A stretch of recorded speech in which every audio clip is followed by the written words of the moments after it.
Terima kasih untuk tim musik yang sudah menuntun kita untuk kita bisa memuji dan menyembah memuliakan Tuhan.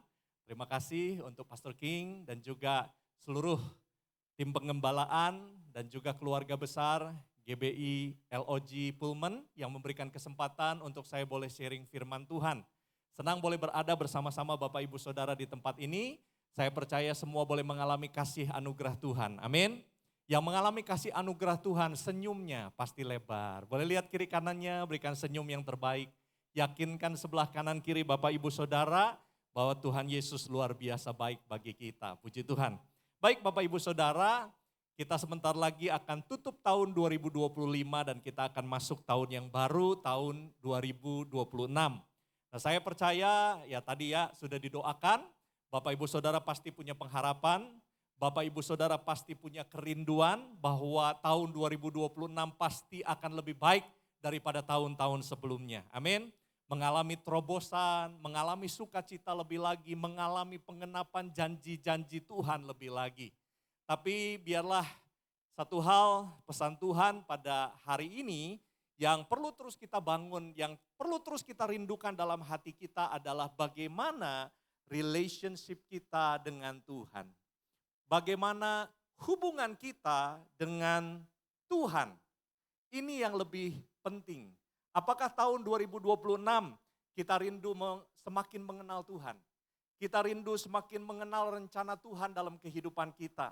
Karena kalau kita semakin mengenal Tuhan, maka saya percaya apapun tantangan-tantangan yang kita hadapi, apapun posisi yang kita hadapi, mau di atas, mau di bawah, mau sedang suka, mau sedang duka, mau sedang mengalami masalah, atau mau sedang mengalami kegembiraan, kita tetap mengatakan semua karena anugerah, karena Tuhan Yesus baik kepada setiap kita. Amin. Sehingga apapun yang kita alami, kita tetap kuat dan kita tetap punya keyakinan bahwa Tuhan itu tidak pernah meninggalkan perbuatan tangannya. Kita ada bukan karena kita hebat, kita ada karena Tuhan yang sudah panggil, Tuhan yang sudah pilih kita, dan kita mau terus belajar untuk setia. Maka itu Bapak Ibu Saudara, mari kita memperhatikan bagaimana relationship kita dengan Tuhan. Bagaimana hubungan kita dengan Tuhan. Nah ada beberapa relationship, nah mungkin Bapak Ibu Saudara bisa merenungkan selama ini hubungan kita dengan Tuhan itu didasari dengan apa? Yang pertama, apa didasari dengan takut Tuhan? Dengan takut Tuhan. Ada itunya, PPT-nya. Apa dengan takut Tuhan? Nah maksudnya apa Bapak Ibu Saudara? Kita melakukan segala sesuatunya karena kita takut tidak berkenan di hadapan Tuhan. Takut dihukum sama Tuhan.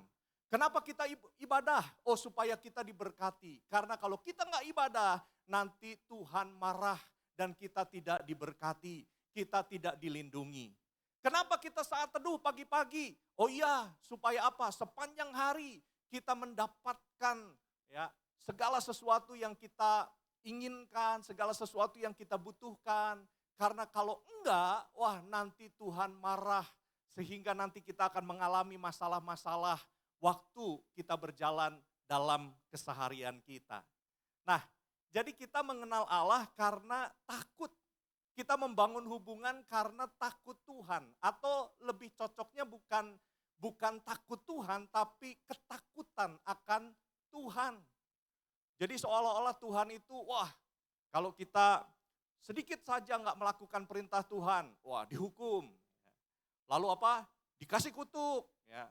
Wah lalu dikasih celaka. Nah jadi ya udahlah kita melakukan segala sesuatunya karena wah jangan sampai Tuhan marah.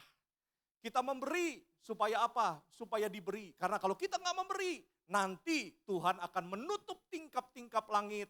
Ya tanah menjadi tembaga, kita tidak diberkati. Jadi udah kita memberi deh. Supaya apa? Supaya Tuhan nggak marah dan kita diberi. Nah Bapak Ibu Saudara, apakah kita membangun hubungan karena ini? Karena ketakutan akan Tuhan. Ya. Apa karena kita melihat figur Tuhan adalah Tuhan yang pemarah, ya, Tuhan yang menghukum. Nah kadang-kadang Bapak Ibu Saudara hal ini ya ada baiknya juga ya. Supaya kita bisa ngerti batasan-batasan mana yang harus kita lakukan, mana yang tidak harus kita lakukan. ya. Dan kita lihat, wah ini dosa. Nah, ini kita nggak berani nyentuh dosa karena nanti ada sesuatu yang tidak baik terjadi dalam kehidupan. Jadi ada batasan-batasan. Sama seperti anak kecil ya. Kalau anak kecil pastikan kadang-kadang dikasih perintah sambil ditakut-takutin. Awas ya, jangan lakukan ini. Kalau kamu lakukan ini, nanti papa marah atau mama marah. Wah, akhirnya anak takut melakukan itu dan tidak melakukan itu karena takut papa mamanya marah, takut papa mamanya menghukum. Tapi pertanyaannya, waktu papa mamanya nggak ada, nah, kadang-kadang anak melakukan yang dilarang. Jadi melakukan hanya karena waktu ada papa mamanya, begitu ya. Nah sama, waktu kita merasa bahwa, oh mungkin Tuhan nggak ada di sini, wah mulai melakukan hal-hal yang seenaknya, hal-hal yang tidak baik. Karena kita melakukannya hanya karena ketakutan akan Tuhan. Nah tapi kita mau lebih lagi, membangun relationship kita, membangun hubungan kita, yaitu kita mau menghormati Tuhan.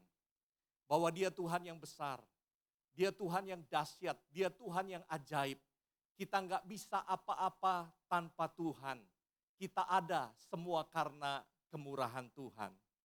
Nah tapi terlebih lagi kita mau membangun hubungan karena kita mau belajar untuk mengasihi Tuhan. Karena kita sadar betapa besar kasih setia Tuhan di dalam kehidupan setiap kita.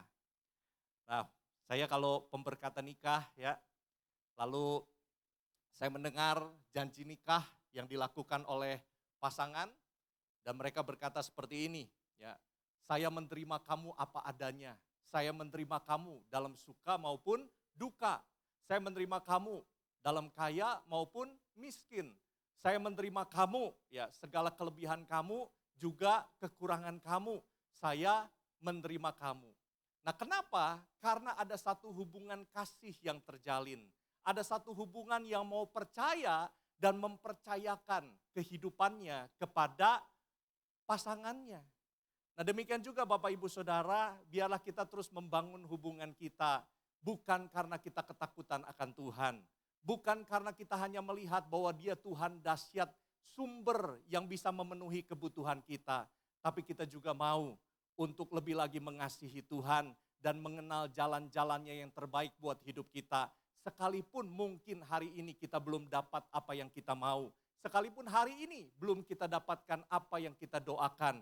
Tapi kita tetap bisa percaya bahwa Tuhan lebih tahu apa yang terbaik buat kehidupan kita. Amin. Membangun hubungan karena menyadari betapa besar kasih Tuhan dalam hidup kita. Dan kita melakukan segala sesuatunya karena kita juga mau belajar menyenangkan hati Tuhan. Dan kita juga mau belajar untuk lebih lagi mengasihi Tuhan di dalam kehidupan kita. Nah Bapak Ibu Saudara, ada satu podcast waktu itu bagus sekali. Jadi podcast itu ada sebuah perenungan ya. Dikatakan seperti ini, kalau ada pasangan suami istri datang ke satu pertemuan ya, pertemuan ada rekan-rekan, ada teman-teman di sana ya. Nah lalu mulai saling memperkenalkan, suaminya memperkenalkan ya istrinya. Nah apakah suaminya memperkenalkan istrinya dengan berkata seperti ini? Perkenalkan, ini adalah juru masak di rumah saya. Apa seperti itu? Ini adalah orang yang membereskan rumah saya. Perkenalkannya seperti itu enggak? Demikian juga istrinya memperkenalkan suaminya begini. Ini adalah sumber nafkah saya. Ada enggak? Ada yang enggak memperkenalkan seperti itu? Enggak ada ya, betul ya. Pasti memperkenalkan adalah ini istri saya. Karena ada sebuah hubungan kasih, betul ya. Ini adalah suami saya karena ada sebuah hubungan yang terjalin. Bukan karena hanya memperkenalkan fungsinya. Nah demikian juga Bapak Ibu Saudara, biarlah kita mengenal Tuhan bukan sekedar dia penolong. Bukan sekedar dia yang memberkati, bukan sekedar dia yang memenuhi kebutuhan hidup kita. Tetapi biarlah kita mengenal bahwa dia adalah Tuhan dan Bapa kita yang baik dalam kehidupan kita. Apapun yang kita lalui, persoalan, tantangan, kita percaya bahwa dia selalu ada, hadir, menuntun langkah kehidupan kita. Dan saya percaya bahwa Tuhan pasti bekerja mendatangkan kebaikan. Amin. Amin. Siapa di sini yang percaya kalau kita berdoa Tuhan pasti jawab doa? Semua percaya, amin? Tapi masalahnya, jawabannya kadang-kadang tidak seperti apa yang kita mau. Nah itu. Jadi seringkali waktu jawabannya nggak sesuai dengan kehendak kita mulai, mana? Katanya Tuhan akan buat gini, Tuhan akan lakukan ini. Katanya Tuhan akan kerjakan ini. Tanpa sadar kita malah mendikte Tuhan. Jadi waktu sesuatu sesuai dengan harapan kita bilang Tuhan baik. Tapi waktu sesuatu nggak sesuai dengan harapan kita, apakah kita tetap bisa mengenal Dia sebagai pribadi yang baik, yang pasti akan menolong tepat pada waktunya dan dengan cara Tuhan yang terbaik buat hidup kita. Amin. Nah, saya mempelajari ada satu hal yang menarik dari pribadi yang namanya Daud, Bapak Ibu Saudara ya. Dari pribadi yang namanya Daud. Nah, kita tahu Daud itu banyak dipakai sebagai manusia atau contoh dalam Alkitab yang begitu intim, begitu dekat dengan Tuhan. Dan kita tahu Daud itu intim dengan Tuhan, sekalipun waktu dia bukan siapa-siapa dan belum jadi apa-apa. Kita tahu bahwa Daud itu nggak pernah tahu bahwa Tuhan akan angkat dan promosikan dia jadi Raja Israel, betul? Nggak pernah tahu. Tapi Daud di titik terendahnya dia punya gaya hidup, doa, pujian, penyembahan, dan merenungkan firman Tuhan. Jadi Bapak Ibu Saudara, Daud itu mau di atas, mau di bawah, mau dalam keadaan suka, mau dalam keadaan duka, mau dia di posisi atas, mau di posisi bawah, dia punya satu gaya hidup, yaitu intim dengan Tuhan. Nah biarlah ini juga yang menjadi kerinduan kita, masuk tahun 2026, amin. Orang mau bilang madesu, ya, orang mau bilang akan banyak tantangan, akan banyak masalah. Tapi kita mau katakan, saya nggak mau pusing itu. Saya mau semakin intim dengan Tuhan. Amin. Saya percaya penyertaan Tuhan dalam kehidupan saya. Apapun yang saya boleh alami, Tuhan yang tetap menjadi pegangan kehidupan saya. Karena Tuhan yang lebih tahu apa yang terbaik buat kehidupan saya. Nah Bapak Ibu Saudara, saya memperhatikan bagaimana Daud. Mari kita lihat di dalam 1 Samuel pasal yang ke-26, ayatnya yang ke-19a. 1 Samuel 26 ayat yang ke-19a, maka itu Daud adalah pribadi yang percaya kepada Tuhan dan mempercayakan hidupnya kepada Tuhan. Karena dia mengenal Tuhan bukan hanya waktu keadaan baik, sekalipun keadaan tidak baik, dia tetap percaya kepada Tuhan. Nah, ada beberapa kejadian, kalau kita memperhatikan, nah ini satu kejadian ya, ketika Daud ya, mendapatkan janji bahwa dia akan menjadi raja, dia tidak langsung jadi raja. Tapi justru dia harus mengalami proses. Dia harus dikejar-kejar oleh raja sebelumnya, yaitu Raja Saul untuk ditangkap dan mau dibunuh. Sehingga Daud hidupnya nggak tenang. Dia harus lari dari satu tempat ke tempat yang lain. Boleh dikatakan hidupnya penuh dengan proses, hidupnya penuh dengan ketakutan, hidupnya penuh dengan tekanan. Dan ada beberapa waktu di mana dia bisa punya kesempatan untuk balas Saul, untuk bunuh Saul, tapi dia nggak ambil kesempatan itu. Nah salah satunya adalah di ayat firman Tuhan ini. Jadi satu kali Saul bersama dengan pasukannya sedang beristirahat di tendanya. Ya, dan pasukannya menjaga tendanya Saul. Dan firman Tuhan katakan, pada saat itu Saul beserta dengan pasukannya semua tertidur dengan nyenyak. Kenapa mereka bisa tidur dengan nyenyak? Karena Tuhan yang buat mereka seperti itu. Sehingga Daud bisa dengan leluasa jalan-jalan masuk ke dalam tendanya Saul. Jadi bayangkan seolah-olah Tuhan itu merestui, betul ya? Karena Tuhan yang bikin mereka nggak sadar. Tuhan yang membuat mereka tidur seperti pingsan. Yang membuat Daud bisa dengan leluasa melakukan sesuatu. Dia bisa aja saat itu membunuh Saul, tapi dia tidak lakukan. Yang dia lakukan adalah apa? Dia ambil tombak dan dia ambil kendi di sebelah Saul, dan kemudian dia pergi.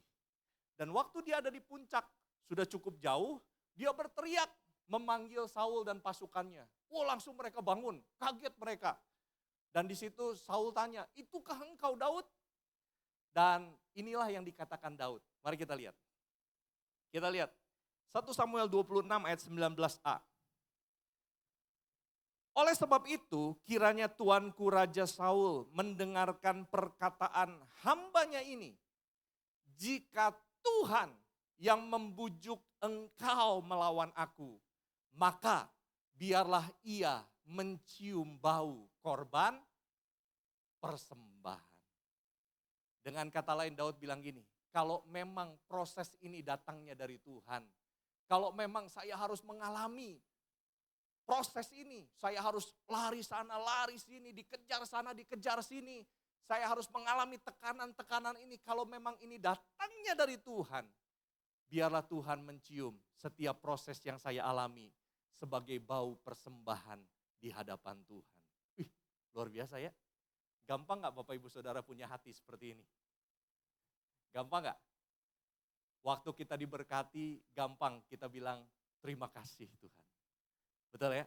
Waktu kita mendapatkan apa yang kita inginkan, mudah untuk kita bilang terima kasih Tuhan. Tuhan baik luar biasa. Tapi waktu kita mengalami proses, bisakah kita bilang begini, kalau memang ini kehendak Tuhan, biarlah setiap proses yang saya alami, biarlah ini boleh menjadi persembahan yang harum di hadapan Tuhan. Gampang atau susah Bapak Ibu Saudara? Gak gampang, betul ya? Tapi kenapa Daud bisa seperti itu? Karena Daud, dia mengenal siapa Tuhan. Dia dekat dengan Tuhan. Dan dia menerima Tuhan bukan hanya waktu keadaan baik. Sekalipun keadaan tidak baik, dia tetap melihat bahwa Allah bekerja dalam segala sesuatunya dalam kehidupannya. Nah, contoh yang lain, mari kita lihat. Dalam 2 Samuel 15 ayat 25. 2 Samuel pasalnya yang ke-15, ayatnya yang ke-25. Nah,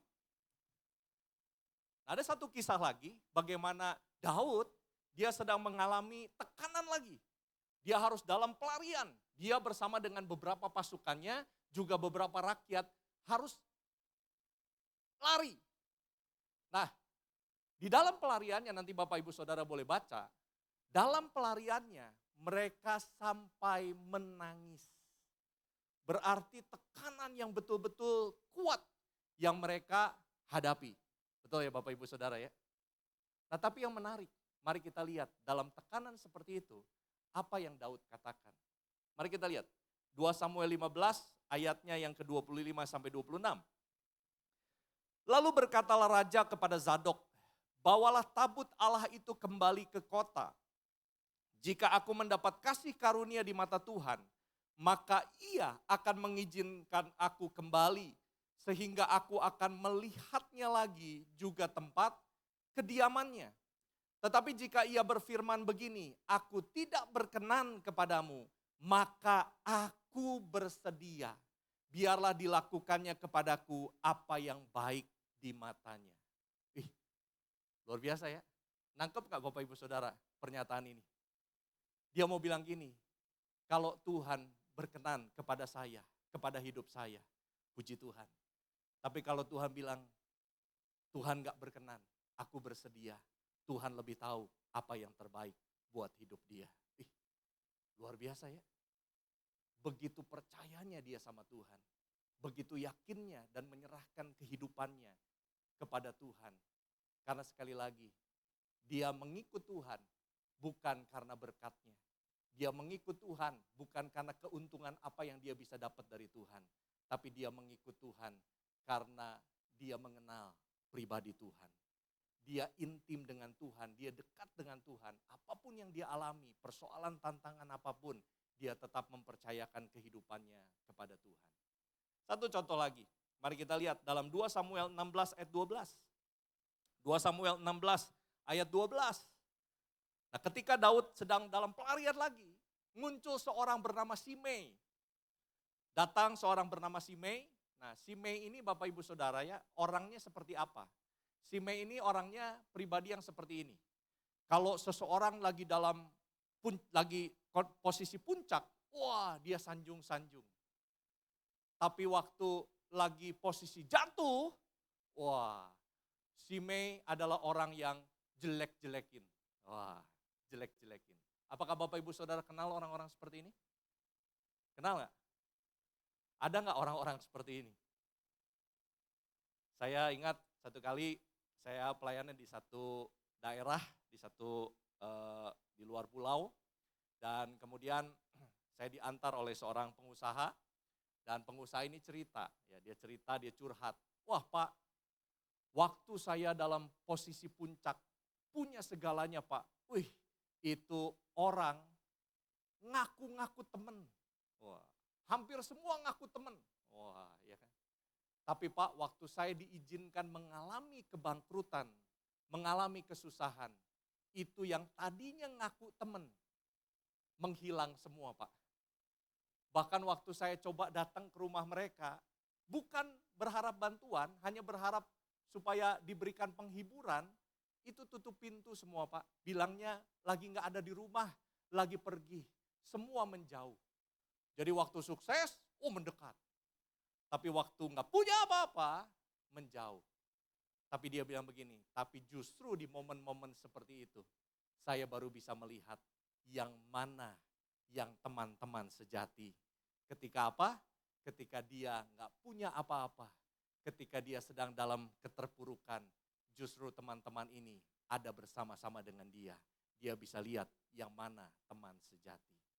Nah demikian juga Bapak Ibu Saudara, biarlah kita datang sama Tuhan bukan karena ada maunya.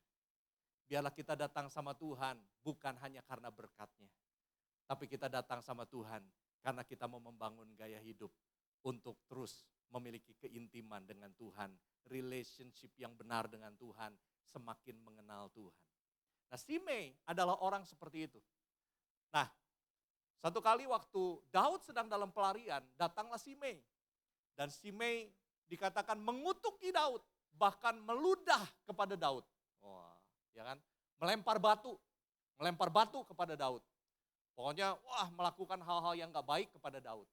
Yang marah itu adalah pengawalnya Daud. Pengawalnya langsung bilang begini, siapa orang kurang ajar ini? Kasih perintah, maka saya akan bunuh orang ini. Tapi Daud bilang seperti ini, nanti Bapak Ibu Saudara boleh baca ya. Daud bilang begini, udahlah itu bukan urusan kamu. Kalau Tuhan yang suruh orang ini untuk mengutuki aku, ya mau gimana lagi? Mau apa lagi? Nah tapi kemudian Daud bilang seperti ini, mari kita lihat 2 Samuel 16 ayat 12. 2 Samuel 16 ayat 12. Mungkin Tuhan akan memperhatikan kesengsaraanku ini dan Tuhan membalas yang baik kepadaku sebagai ganti kutuk orang itu pada hari ini. Daud bilang begini, seberapa besar orang ini mengutuk aku, seberapa besar itu juga berkat Tuhan akan berlimpah dalam kehidupanku. Amin Bapak Ibu Saudara. Nah, apapun yang kita alami, mungkin Bapak Ibu Saudara punya ganjelan, punya kekecewaan. Ayo, mau gak kita lepaskan ganjelan itu? Kita lepaskan pengampunan, masuk tahun yang baru. Kita mau lepaskan ganjalan itu. Dan kita mau katakan, Tuhan saya mau mempercayakan semuanya kepada Tuhan. Seberapa besar saya mendapat kekecewaan, seberapa besar saya mendapatkan sesuatu yang tidak enak, dilukai, disakiti. Tapi saya mau melepaskan semuanya itu karena saya percaya Tuhan pasti akan menggantikan dengan berkat-berkatnya. Amin. Masuk tahun yang baru, saya mau percayakan Tuhan yang pegang kehidupan saya. Nah mari kita lihat bagaimana Daud, dia memiliki sikap seperti itu. Karena apa? Mari kita lihat next. Dalam Mazmur 103, Mazmur 103 berkata begini, ingatlah akan kebaikan Tuhan. Karena Dia yang mengampuni segala kesalahanmu, Dia yang menyembuhkan penyakitmu, Dia yang menebusmu dari lubang kubur, Dia yang memahkotai engkau dengan kasih dan rahmat. Jadi Daud, dia melihat kebaikan Tuhan itu bukan karena apa yang dia mau raih dalam hidupnya. Bukan karena apa yang Tuhan bisa beri buat hidupnya. Maksudnya dia berdoa mau kekayaan, Tuhan akan memberkati dengan kekayaan. Aku berdoa, Tuhan akan menolong, Tuhan akan melindungi. Bukan, tetapi kenapa Daud melihat kebaikan Tuhan itu? Karena dia tahu bahwa dia sudah dimiliki oleh Tuhan. Karena Tuhan yang menebus dia, Tuhan yang memegang kehidupan dia. Dia bisa dipanggil, dia bisa dipilih oleh Tuhan. Itu semua karena kemurahan anugerah Tuhan. Karena dia sadar dia bukan siapa-siapa kalau bukan karena Tuhan yang mengangkat kehidupannya. Maka itu apapun yang dia alami, selama dia memiliki Tuhan dan dimiliki Tuhan, selama dia percaya kepada Tuhan dan mempercayakan hidupnya kepada Tuhan, buat dia itu sudah cukup, lebih daripada cukup. Karena dia percaya bahwa Tuhan yang pegang kehidupannya. Nah, inilah pengenalan yang dimiliki oleh Daud. Biarlah ini juga pengenalan yang kita mau terus bangun dalam kehidupan kita. Amin. Saya yakin Tuhan bisa buat mujizat. Saya yakin Tuhan bisa buat terobosan dalam kehidupan kita. Saya yakin Tuhan bisa mengubahkan segala sesuatunya menjadi jauh lebih baik ya dalam kehidupan kita. Tapi biarlah apapun itu, satu hal yang kita mau semakin memiliki hubungan yang benar dengan Tuhan. Kita mau semakin mengenal Tuhan. Karena waktu kita semakin mengenal Tuhan, apapun yang kita alami, sekalipun doa belum dijawab, pengharapan kita belum terwujud, keinginan kita belum terkabulkan, tapi kita tetap mempercayakan hidup kita bahwa Tuhan lebih tahu apa yang terbaik buat kehidupan kita. Amin, Bapak Ibu Saudara, amin.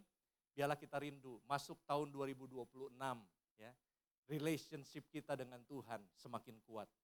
Relationship kita dengan Tuhan itu semakin dalam. Ikut Tuhan bukan karena ketakutan, takut gak diberkati, takut gak ditolong. Dan ikut Tuhan juga bukan karena sekedar, ya dia besar, dia ajaib ya. Tetapi kita merasa bahwa Tuhan itu hanya sebatas, ya udah Tuhan begitu ya. Tapi kita mau betul-betul mengalami perjumpaan dengan Tuhan. Kita mau mengalami Tuhan dalam kehidupan kita. Dan kita mau mengalami tuntunan demi tuntunan di dalam kehidupan setiap kita. Amin Bapak Ibu Saudara. Siapa yang rindu untuk terus memiliki hubungan yang lebih lagi dengan Tuhan? Tuhan Yesus memberkati kita semua. Boleh kasih tepuk tangan buat Tuhan. Mari dengan hormat kita boleh bangkit berdiri Bapak Ibu Saudara.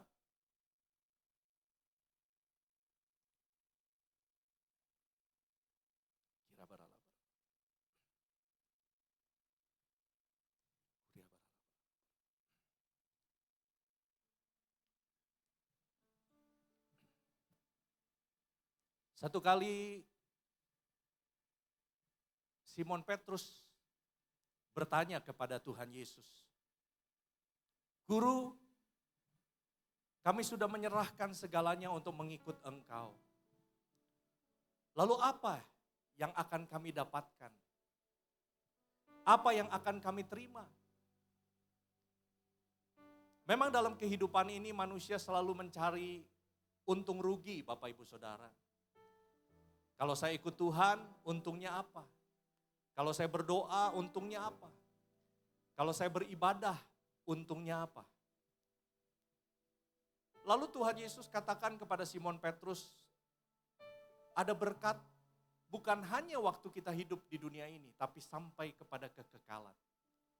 Tapi kemudian Tuhan Yesus katakan seperti ini, tetapi yang terkemudian akan menjadi yang terakhir. Yang terakhir akan menjadi yang terkemudian. Maksudnya apa? Ada orang-orang yang mengikut Tuhan hanya mencari untungnya apa? Apa yang saya bisa dapatkan? Apa yang saya bisa terima? Dan satu saat ketika dia melihat ada sesuatu yang saat itu mungkin lebih menguntungkan. Dan dia meninggalkan Tuhan. Karena dia hanya mencari apa yang menguntungkan buat hidupnya. Tapi ada orang-orang yang dia gak berpikir apa yang dia bisa dapat dari Tuhan. Sama seperti Daud. Dia hanya mencari Tuhan dengan segenap hatinya, segenap jiwa, segenap kekuatannya. Dia hanya terus membangun keintiman dengan Tuhan, membangun persekutuan dengan Tuhan. Dan tanpa disadari, langkah demi langkahnya sedang membawa dia naik. Sedang membawa dia terus ke atas, ditinggikan, dimuliakan. Tetapi sekalipun dia sudah sampai di atas, dia gak pernah lupa diri. Tapi dia selalu mengingat bahwa semua hanya karena kemurahan Tuhan. Semua hanya karena kebaikan Tuhan. Maka itu dia katakan, Tuhan baik karena dia yang bukan siapa-siapa. Tapi Tuhan mau memiliki hidupnya. Mari Bapak Ibu Saudara, apakah kita rindu masuk tahun yang baru, kita semakin intim dengan Tuhan. Kita semakin mengenal Tuhan, mengenal pribadinya. Kita boleh mengalami perjumpaan dengan Tuhan. Ibadah bukan hanya liturgi, ibadah bukan hanya kebiasaan. Tetapi sungguh-sungguh setiap beribadah kita boleh mengalami Tuhan. Mengalami jamahannya, mengalami semakin kuat, lebih dalam lagi mengenal pribadinya. Sehingga apapun yang kita lalui, kita mau tetap katakan, Tuhan Yesus baik buat hidup saya. Yang rindu mari angkat kedua tanganmu, mari buka hatimu. Sinata kaya ralamu yama bariana takaya ralamu yama bakarana takaya ralamu yama bariana yalama yalamu yama bariana takaya ralamu yama bariana yalama yalamu. Sherata kaya ralama ya ralamu yama se. Kuriana takaya ralama ya yama bariana yalama yalamu. Kau melihat Tuhan, tangan-tangan yang terangkat.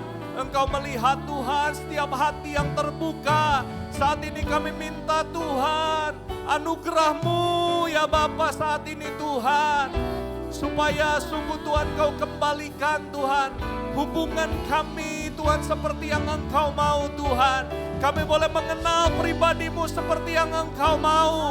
Kami boleh terus membangun kehidupan kami berkenan seperti apa yang Engkau mau Tuhan. Masa depan kami serahkan kepadamu Tuhan. Apapun persoalan tantangan yang kami hadapi, kami serahkan kepadamu Tuhan. Engkau yang lebih tahu apa yang terbaik bagi hidup kami. Kami hanya mau Tuhan lebih lagi mengenal Engkau. Lebih lagi dekat dengan Engkau.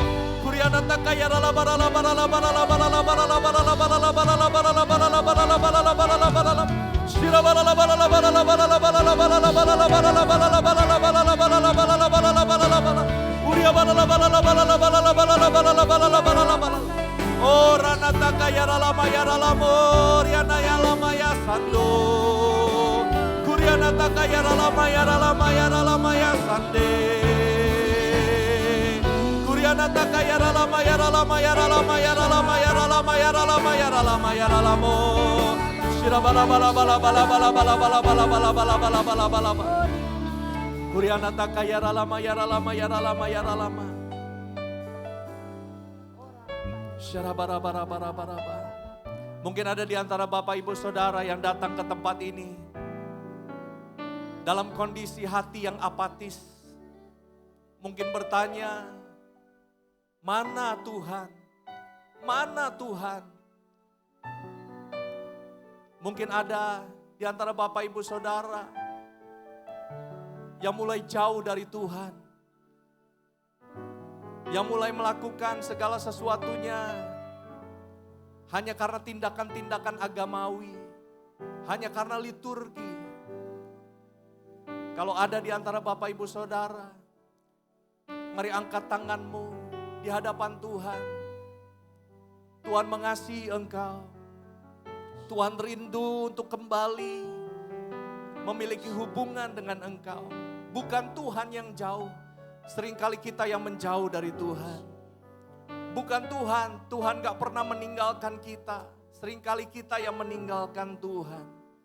Tapi saat ini kalau engkau rindu, mari buka hatimu. Mari Roh Kudus kau melihat tangan-tangan yang jujur di hadapanmu.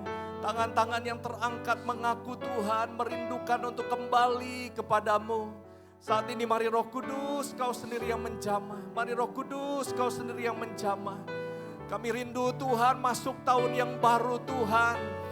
Hubungan kami dengan Engkau boleh pulih. Hubungan kami dengan Engkau Tuhan boleh diperbaharui Tuhan. Kami boleh masuk tahun yang baru dengan satu keyakinan, satu pengharapan penuh bahwa Engkau yang pegang kehidupan kami.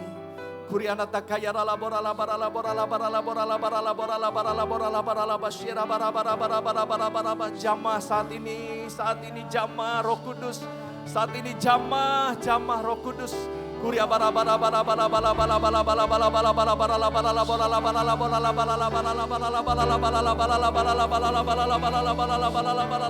Oh ranata kaya la moya mabariana ya la moya mabariana takaya la barala. Jamah saat ini Roh Kudus. Jamah saat ini Roh Kudus.